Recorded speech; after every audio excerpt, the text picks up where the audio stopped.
So yun nga guys, nung titikman namin yung masarap na nakainan dun sa tapat ng Inko. Let's go. Payat ko dito. Sheesh! Woo, woo, woo, woo. Yung kaibigan ko, sipag oh. Kuhay naman dyan kaibigan. Yun na nga, lalabas na kami para puntahan yung sinasabi namin kainan. At ito na nga, mukhang parisan to. At si kuya yata yung may-ari, yung nakapula. At ayan na nga, may noodles pa at may lechong kawali. Yan, pa-order nga isa kuya. Ayan na nga, ginupit-gupit na para sa mga order namin. Shoutout sa iyo kuya na nagugupit. At ito ang dalawa naming kaibigan na kumakain. Umorder din sila. Solid, boss. Solid na solid. Ito, boss.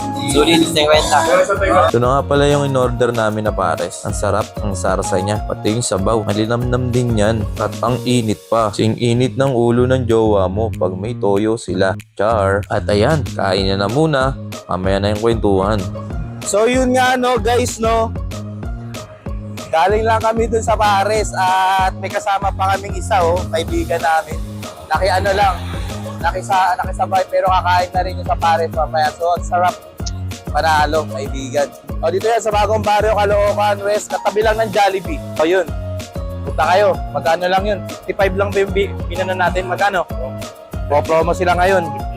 So 50, punta na kayo. Only rice na. With sabaw pa.